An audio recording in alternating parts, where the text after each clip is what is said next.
ഡൽഹിയിൽ കൈലാഷ് ഹിൽസിൽ താമസിക്കുന്ന IRS ഉദ്യോഗസ്ഥന്റെ മകളെ ക്രൂരമായി ബലാത്സംഗം ചെയ്ത് കൊലപ്പെടുത്തിയ കേസിലെ പ്രതി നേരത്തെ പ്രശ്നക്കാരനായിരുന്നു എന്ന് വിവരം. പ്രതിയായ രാഹുൽ തന്റെ ജന്മനാട്ടിൽ അക്രമാസക്തമായ പെരുമാറ്റത്തിന് കുപ്രസിദ്ധനായിരുന്നുവെന്ന് പോലീസ് പറയുന്നു. അതേസമയം ചേച്ചി തനിക്ക് പണം നൽകിയിരുന്നുവെങ്കിൽ താൻ കൊലപ്പെടുത്തില്ലായിരുന്നു എന്ന രാഹുലിന്റെ വാക്കുകൾ ഡൽഹി പോലീസിലെ ഉദ്യോഗസ്ഥർ കേട്ടുഞെട്ടി.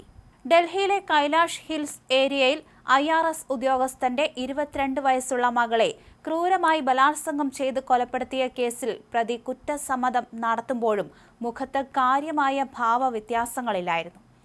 IIT ബിരുദധാരിയും സിവിൽ സർവീസ് മോഹിയുമായ ഒരു പെൺകുട്ടിയുടെ സ്വപ്നങ്ങളാണ് ഒരു മുൻ ജോലിക്കാരന്റെ പകയിൽ എരിഞ്ഞുതീർന്നത്.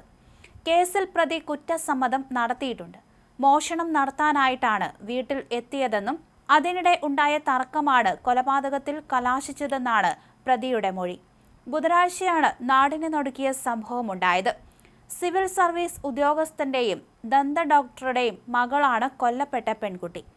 IIT ബിരുദധാരിയായ പെൺകുട്ടി സിവിൽ സർവീസ് പരീക്ഷ എഴുതാനുള്ള തയ്യാറെടുപ്പിലായിരുന്നു. പെൺകുട്ടിയുടെ 25-കാരനായ സഹോദരൻ മുംബൈയിൽ ജോലി ചെയ്തു വരികയാണ്. രാവിലെ 8 മണിയോടെ ജിമ്മിൽ നിന്ന് മടങ്ങിയെത്തിയ മാതാപിതാക്കളാണ് പെൺകുട്ടിയെ മരിച്ച നിലയിൽ കണ്ടെത്തിയത്. വീട്ടിലെ ഓരോ മുക്കും മൂലയും കൃത്യമായി അറിയാവുന്ന ആളായിരുന്നു മുൻ ജോലിക്കാരനായ രാഹുൽ.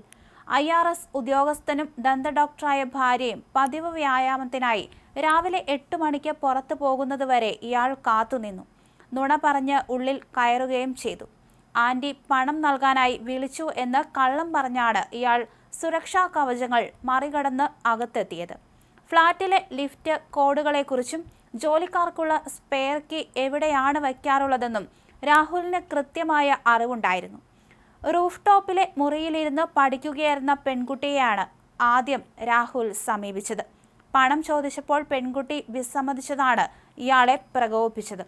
മുറിയിലുണ്ടായിരുന്ന ലാമ്പ് കൊണ്ടും ഭാരമുള്ള മറ്റു വസ്തുക്കൾ കൊണ്ടും പെൺകുട്ടിയെ ഇയാൾ ക്രൂരമായി മർദ്ദിച്ചു.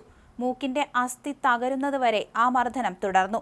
അബോധാവസ്ഥയിലായ പെൺകുട്ടിയെ ക്രൂരമായി പീഡിപ്പിച്ച ശേഷം താൻ കൊടും ക്രൂരത മറച്ചുപിടിക്കാൻ അയാൾ കൊലപാതകത്തിലേക്ക് കടക്കുകയായിരുന്നു. എന്തായാലും ഇയാളെ ഇനിയും കൂടുതൽ ചോദ്യം ചെയ്യേണ്ടതുണ്ട്. ജോലിയിൽ നിന്ന് പിരിച്ചുവിട്ടതിലുള്ള പക തീർക്കാനാണ് ഈ കൊല നടത്തിയതെന്ന് പറയുന്നുണ്ട്. എങ്കിലും തനിക്ക് കുറെ പൈസ തരാമെന്ന് ഇവിടത്തെ ഡോക്ടർ അറിയിച്ചിരുന്നു. അതിനാലാണ് താൻ എത്തിയതെന്ന് പെൺകുട്ടിയോട് യുവാവ് പറയുകയായിരുന്നു. ഇത് പെൺകുട്ടി നിരസിക്കുകയായിരുന്നു. അങ്ങനെ വാക്കുതർക്കമായി ഒടുവിൽ കൊലപാതകം നടക്കുകയായിരുന്നു.